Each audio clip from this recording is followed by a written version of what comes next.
ఐపీఎల్లో 14 సంవత్సరాల వయసు కలిగినటువంటి ఒక బాలుడు తన ఆట తీరుతో తన ప్రదర్శనతో ప్రపంచం మొత్తాన్ని తన వైపు చూసేలా చేశాడు.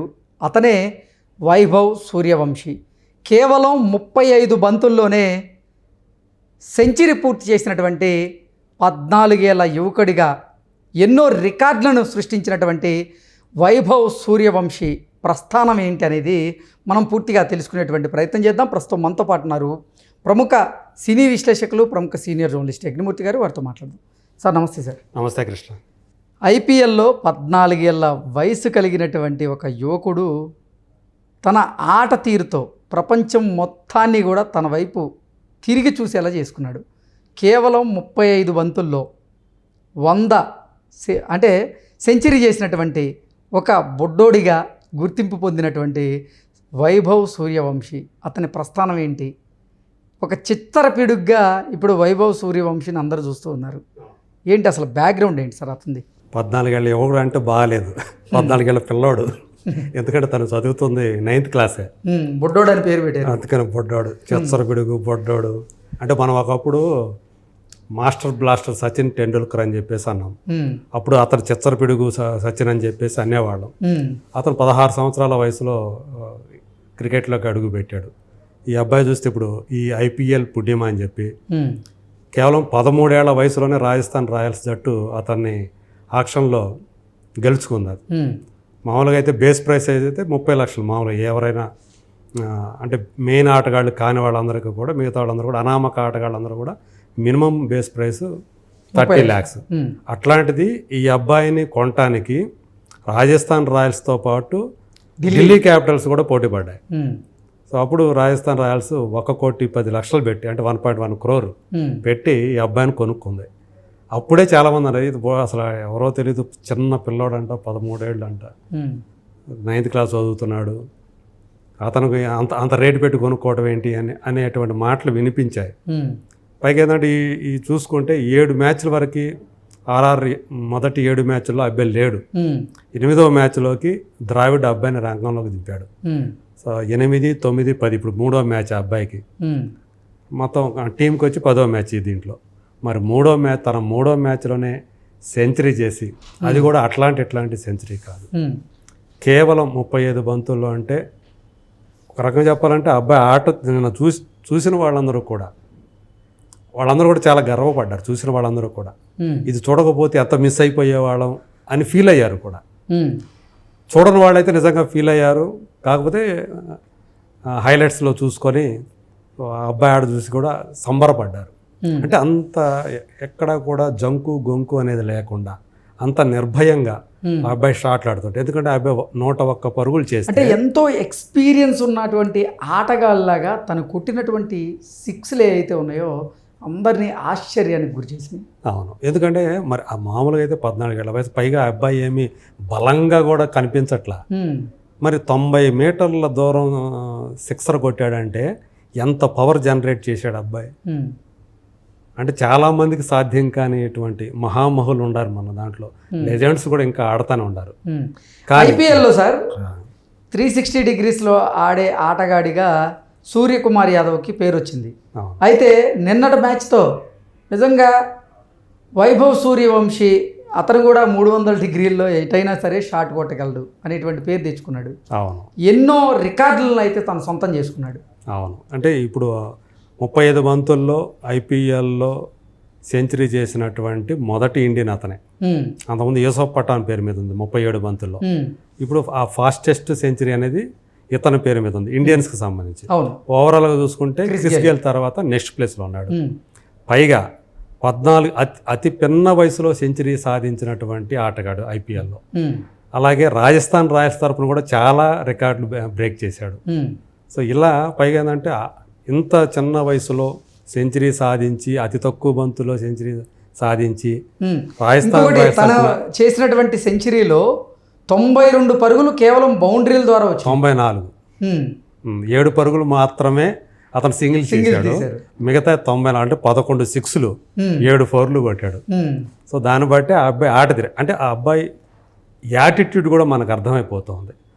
అంటే సింగిల్స్ టూస్ కాదు నాకు కావాల్సింది, దూకుడుగానే ఆడుతున్నాడు బౌండరీలే మొదటి నుంచి కూడా. అవును, బౌండరీ తాకరన్నా తాకాలి, బౌండరీ అవతలన్నా బాల్ అన్న పడాలి, ఇదే యాటిట్యూడ్. మరి అసలు 6లు ఎక్కువ ఉండే కదా 4ల కంటే కూడా.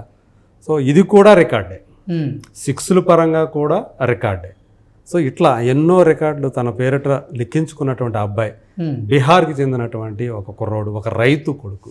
ఓకే. సో సంజీవ్ సూర్యవంశీ అనేటువంటి ఒక రైతు 4 ఏళ్ల పిల్లాడిగా ఉన్నప్పుడే ఈ అబ్బాయి క్రికెట్ ఆడటం మొదలుపెట్టాడు. ఆ అబ్బాయి చూసి తండ్రి కూడా ముచ్చటపడి తన ఇంటి వెనక ఒక స్థలం ఉంటే దాన్ని ఒక మైదానంగా తీర్చిదిద్ది ఆ పిల్లాడు తన కొడుక్కి అక్కడ ప్రాక్టీస్ చేసుకోవడానికి, అంటే ఆ అబ్బాయికి తొలి గురువు తండ్రే, అక్కడే క్రికెట్ ఆడిస్తూ, సో తను బౌలింగ్ చేస్తూ అబ్బాయి చేత బ్యాటింగ్ చేస్తూ అలా పెంచి 8.5 సంవత్సరం ఈ అబ్బాయికి వచ్చేటప్పటికి తన పొలంలో అమ్మాడు ఈ అబ్బాయి కోసం. ఈ అబ్బాయికి ట్రైనింగ్ ఇవ్వడం కోసం, ఒక కోచ్ దగ్గర పెట్టడం కోసం పొలం కూడా కొంత అమ్మి, అలా అతను అప్పటి నుంచి అంటే చిన్నప్పుడు గుర్తించాడు కాబట్టి ఇద్దరు కూడా తల్లిదండ్రులు, తల్లి ఏమో గృహిణి, ఆమె పేరు సునీత. సో ఇలాంటి ఒక చిన్న ఫ్యామిలీ, ఒకడే కొడుకు. ఆ అబ్బాయి కోసం సో తండ్రి చేసినటువంటి ఆ త్యాగాలు ఏంటి, ఆర్థికంగా కానీ టైం పరంగా కానీ ఏం కావాలంటే ఆ అబ్బాయికి అది సమకూర్చి పెడుతూ, సో నిజంగా సంజీవ్ సూర్యవంశీ చేసినటువంటి నమ్మి కొడుకు మీద ఎలాగైనా సరే పైకి తీసుకురావాలి ఈ అబ్బాయిని, అతని కళని నిజం చేయాలని చెప్పేసి. ఎందుకంటే చిన్నప్పటి నుంచి ఆ అబ్బాయికి సచిన్ టెండూల్కర్ అంటే చాలా ఇష్టం.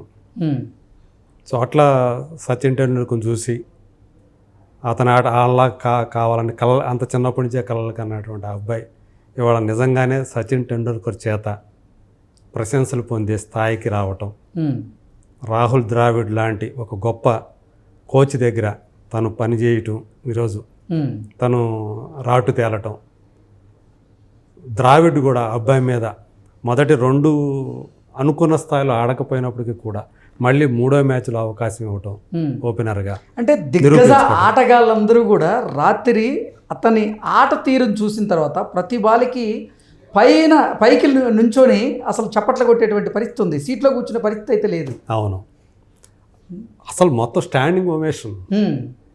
ఇతను వీల్ చైర్లో ఉంటున్నాడు, తెలుసుగా, కాలు అతనికి ఫ్రాక్చర్ అయ్యి ద్రావిడ్ చాలా రోజుల మించి వీల్ చైర్లో ఉన్నాడు. కానీ ఆ ఉద్వేగాన్ని ఆపుకోలేక ఈ అబ్బాయి సెంచరీ చేసినప్పుడు తను పెద్దగా కేకలు పెడతా లేచి షౌట్ చేస్తూ ఆ ఆనందాన్ని ద్రావిడ్ చూపించినటువంటి ప్రదర్శించినటువంటి విధానం.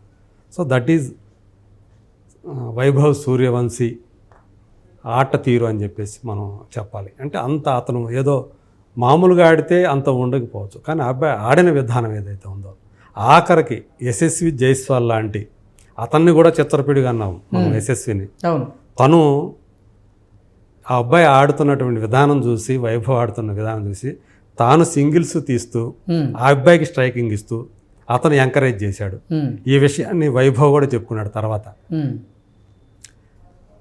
తను యశస్వి భాయ్ నాకు మంచి సపోర్ట్ ఇచ్చాడు, ప్రోత్సహించాడు, కాబట్టే నేను సెంచరీ చేయగలిగానని చెప్పేసి. సో నిజంగా యాక్చువల్గా అయితే 35 బంతుల్లోనే కాదు, ఇంకా తక్కువ బంతుల్లోనే చేసి ఉండేవాడేమో. కానీ అతను ఆడినంతసేపు స్టార్టింగే మొహమ్మద్ సిరాజ్ని ఎదుర్కొన్నాడు, అతన్ని చితక్ కొట్టాడు.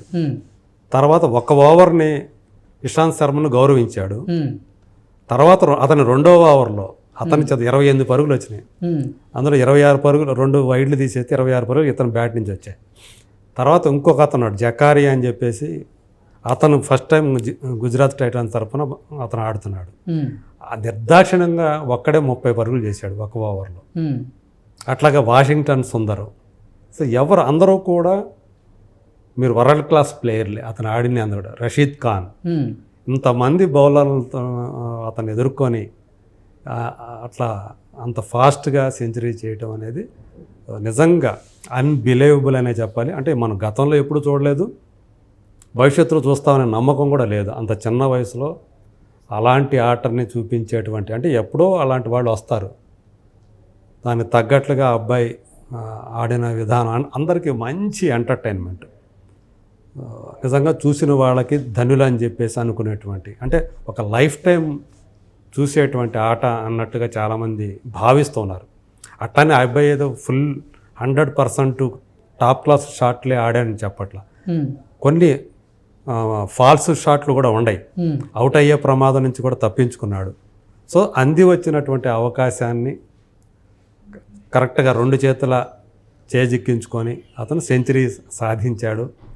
సో అంటే మర్చిపోరు, చిరస్మరణీయమైన ఇన్నింగ్స్ అంటాం కదా, అలాంటి ఇన్నింగ్స్ని, అంటే డ్రీమ్లో అలాంటివి జరుగుతాయి అంటారు. ఆ డ్రీమ్ మన కళ్ళ ముందే సాక్షాత్కరిస్తే ఎలా ఉంటుందో, ఆ రాత్రి ఆ match Savoy Man Singh stadium, Rajasthan. So మొత్తం అంతా కూడా పింక్ కలర్ తోటి వింకుమయమైపోయి ఊగిపోయిందని చెప్పాలి అసలు. సో అందుగురించి అందరూ కూడా స్టాండింగ్ ఓవేషన్ ఇచ్చారు. ఆ అబ్బాయి కూడా దాన్ని ఎలా తీసుకోవాలో కూడా అర్థం కాని పసివాడిలాగా, అమాయకుడిలాగా అందరూ కూడా వచ్చి అభినందిస్తుంటే ఎలా స్పందించాలో కూడా తెలియక కొంచెం అట్లా కంగారు పడుతున్నట్టుగా కనిపించిన విధానం. సో అదంతా చాలా చూడముచ్చటగా అనిపించింది. సో నిజంగానే నమ్మశక్యం కాని ఒక ఆటను మనం నిన్న సోమవారం రాత్రి సవాయ్ మాన్సింగ్ స్టేడియంలో మనం చూసాం, జైపూర్లో. Okay sir, thank you so much. Thank you.